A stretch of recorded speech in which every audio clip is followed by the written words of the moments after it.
ছিলাম দাহিয়া কালবি। এই ভাই,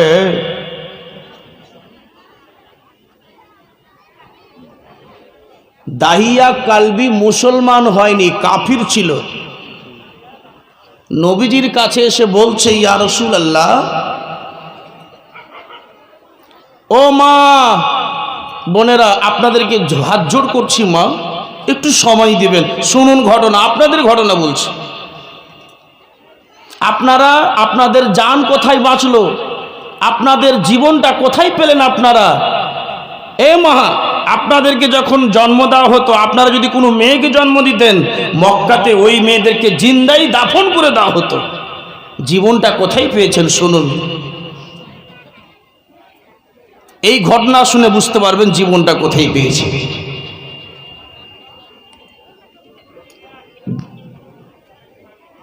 দাহিয়া কালবি এসে বলছেন, ইয়া রাসূলুল্লাহ,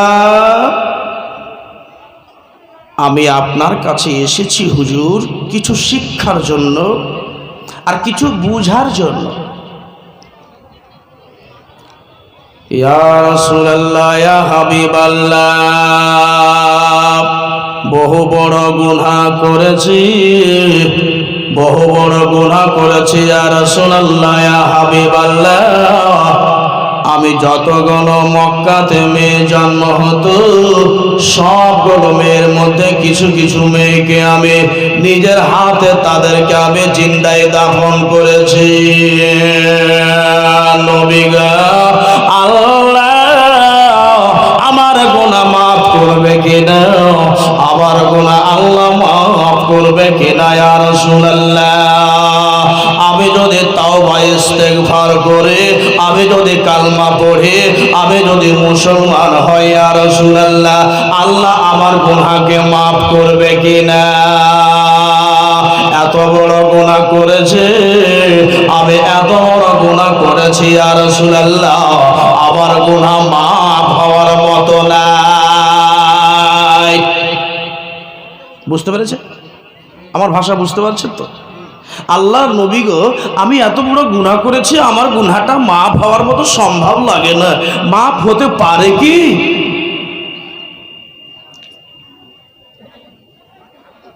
বাবা আবার বলল, কি বড় গুনাহ করেছে? বলে, ইয়া রাসূলুল্লাহ, আমি অনেক মেয়েদেরকে জিন্দায় দাফন করে দিয়েছি। যেই মায়ের পেট থেকে যদি কোনো বাচ্চা মেয়ে পয়দা হয়ে যেত, সেই মেয়েগুলোকে আমি দাফন করে দিয়েছি, সে মেয়েগুলোকে আমি দাফন করে দিয়েছি।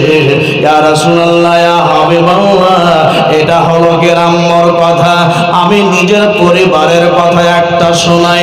আমার যে একটা মেয়ে ছিল, তার বয়স ছিল 9-10 বছর। আমি ওই 9-10 বছরের মেয়েকে, আমি ওই 9-10 বছরের মেয়েকে আমি বললাম, মারে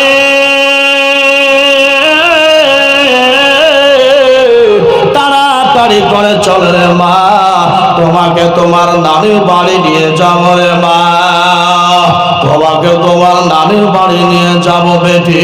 আমার মেয়ে হুজুর গো, আমার মেয়ে চট করে যেন নতুন পোশাক পরে নিল। নতুন পোশাক পরে নেওয়ার পরে বলল, আব্বা গো, আজকে আমি নানির বাড়ি যেতে পারবো।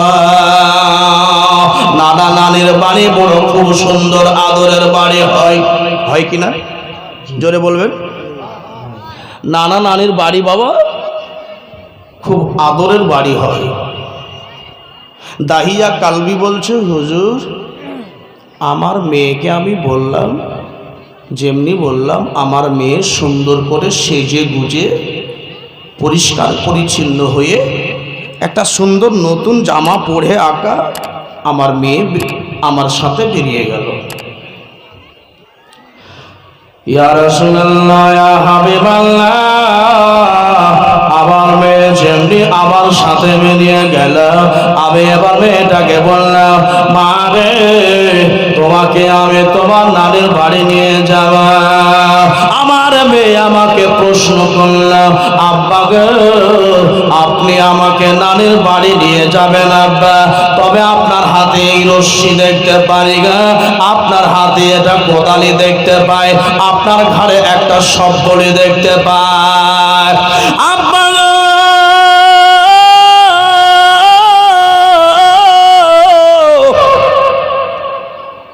আপনার ঘাড়ে এই কোদালে, আপনার ঘাড়ে এটা সব বলি কেন, আপনি কোথায় নিয়ে যাবেন আব্বা?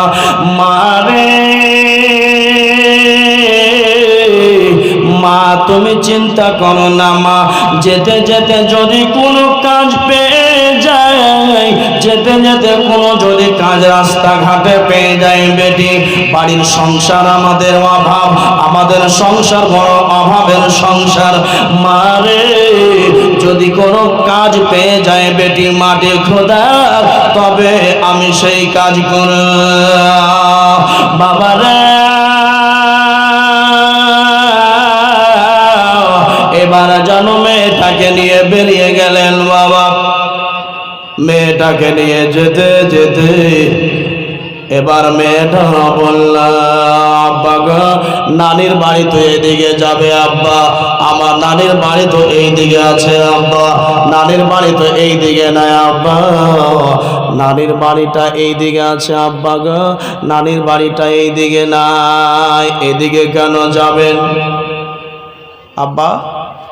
নানির বাড়ি আছে এই দিকে, তো আমার নানির বাড়ি এই দিকে নাই, কেন নিয়ে যাচ্ছে? দাহিয়া কালবি বলছে, হুজুর আমার অন্তরে তবুও ব্যথা আসে না, ময়া হয় না। মেয়েটা কাঁদছে আর বলছে, আব্বা আপনি এইদিকে কোথায় নিয়ে যাবেন? এইদিকে নানির বাড়ি আছে, এদিকে চলুন।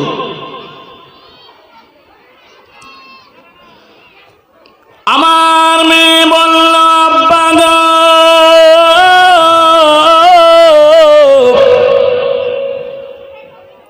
আপনি আমাকে কোথায় নিয়ে যাবেন আব্বা?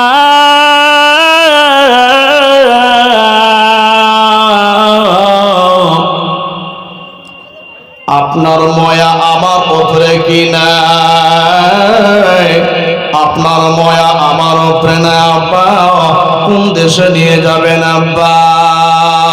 আপনি কি আমাকে মেরে ফেলবেন নাকি গা? ওই মেয়েটাকে বলে তার আব্বা, না বেটি না, তোমাকে মেরে ফেলবো না বেটি, আমার অন্তরে তোমার উপরে দয়া আছে। বাবা মুসলমান,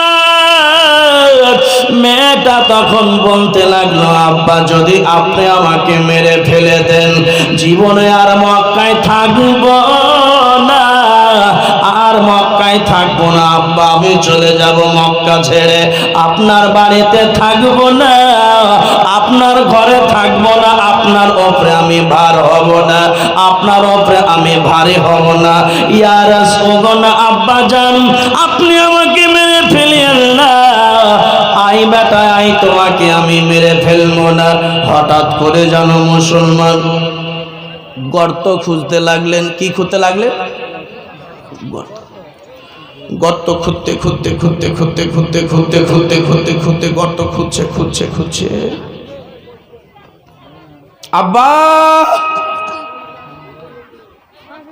ও মা খালারা, গর্ত খুঁজছেন? আব্বা এই গর্তটা এত খুঁজছেন, আপনার গোটা শরীরে পাসিনা চলে এসেছে, আমাকে দেখতে পাচ্ছেন তো, ঘেমেছি আমি। মেয়েটা বলছে, আব্বা আপনার পাসিনা হয়ে গেছে, এত ঘাম এত ঘাম, এটা কি খুঁজতেই হবে? বাদ দিন, চলুন, আর খুঁজতে হবে না আব্বা, আপনাকে কে খুঁজতে বলেছে?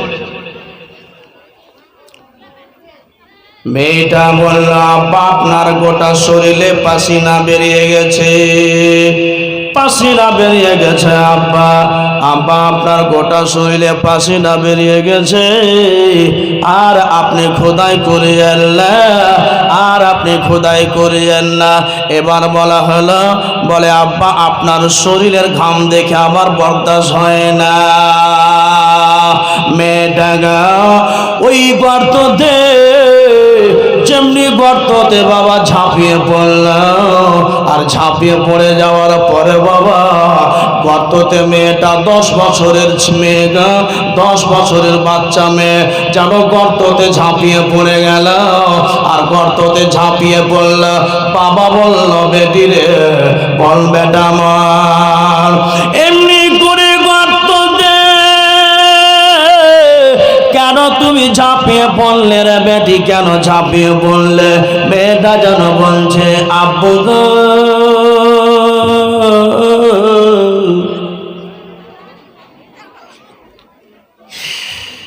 এই জন্য আমি ঝাঁপিয়ে পড়লাম।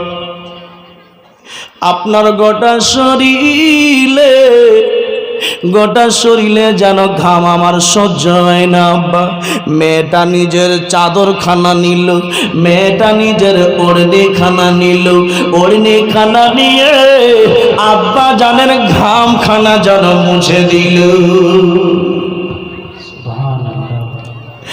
আব্বা জানের ঘাম মুছে দিল,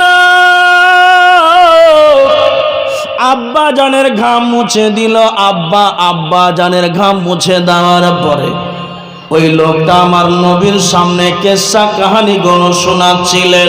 ইয়া রাসূলুল্লাহ, আমার মেয়ে আমার গোটা শরীরের ঘাম মুছে দিল। আল্লাহ নবী গো, তবু আমার মনের মধ্যে কোনো দয়া হয় না। আমি তবু আমার অন্তরে কোনো দয়া হয় না।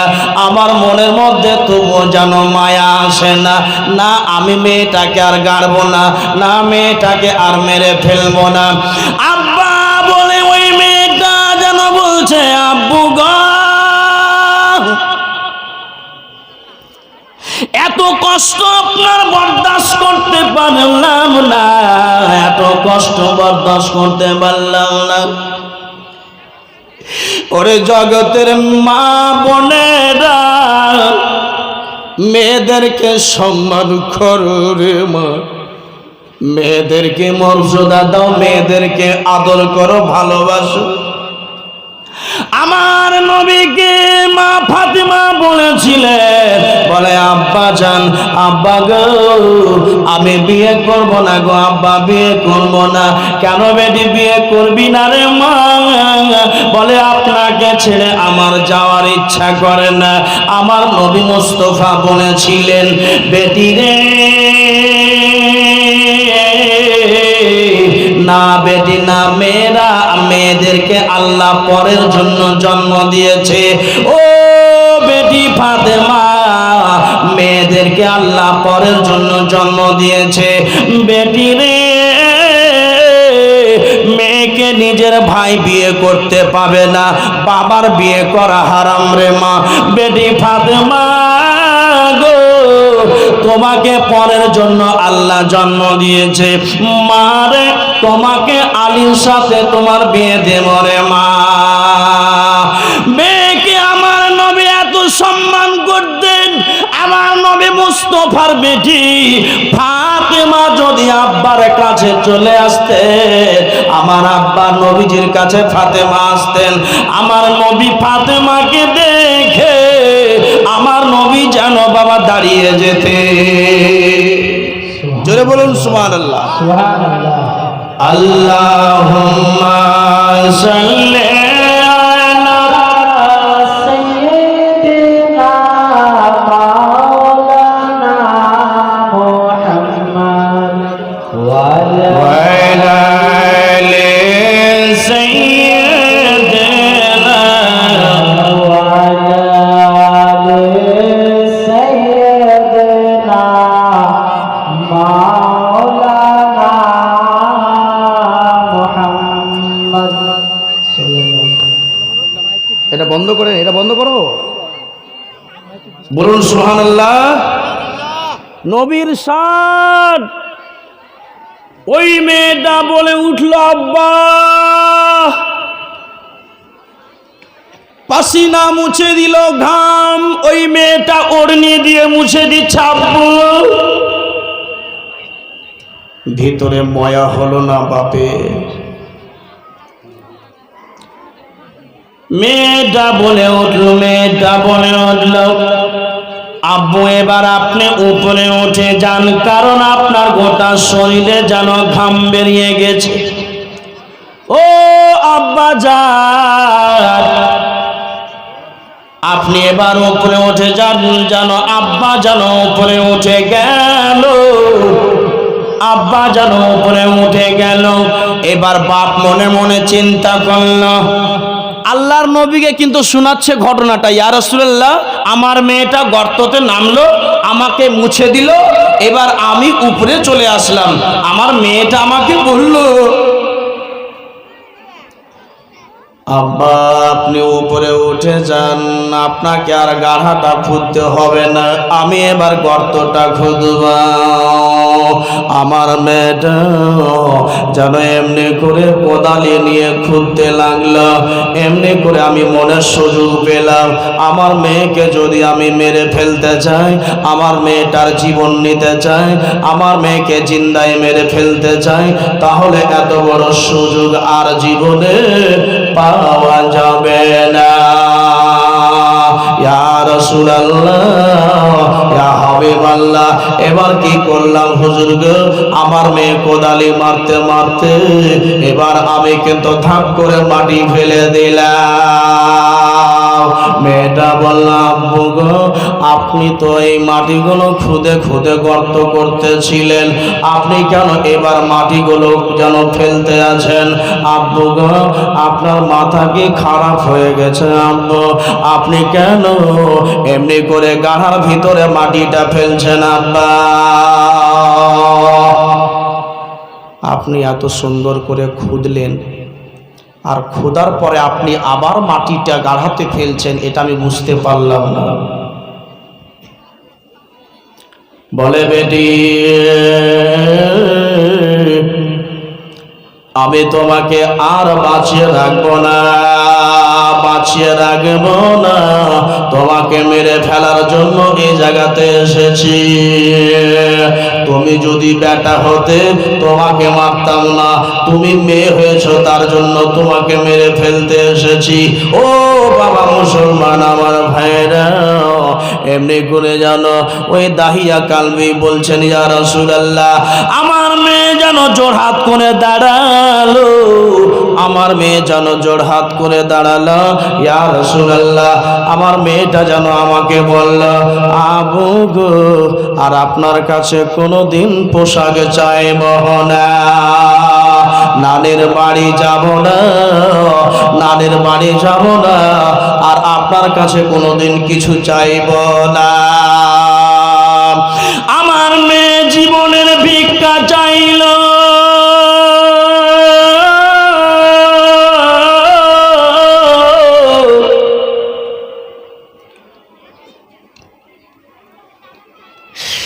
বারবার করে বলছে আব্বু জীবনে আর আপনার সঙ্গে মেলা যাব না, নানির বাড়ি যাব না, খেলার জিনিস চাইব না, এইবারের মতো আমার জীবনখানা রক্ষা দিয়ে দেন, বাঁচিয়ে দেন আব্বু, আপনার বাড়িতে থাকবো না, মেয়ে যদি হয়েছি তো আপনার জন্য, জ্বালা যদি হয়েছি আপনার জন্য বাড়ি হয়েছি, কিন্তু আব্বু জীবনখানা এই দেশ ছেড়ে আমি কোনো অন্য দেশ পালিয়ে যাব। আমার মেয়েটা যেমনি বলছে ইয়া রাসূলুল্লাহ গো,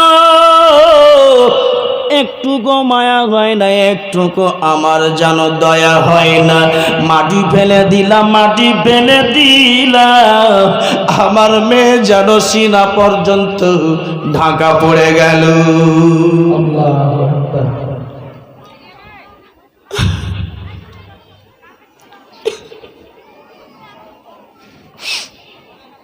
আমার মেয়ে সিনা পর্যন্ত ঢাকা। আব্বা আব্বা বলে চিৎকার,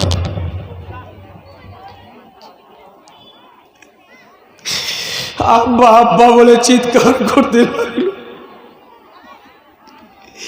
10 বছরের মেয়ে, চাঁদের মতো চেহারা,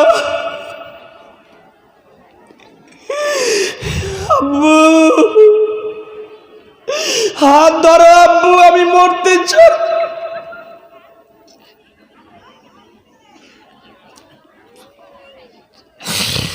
আব্বু আমি মরতে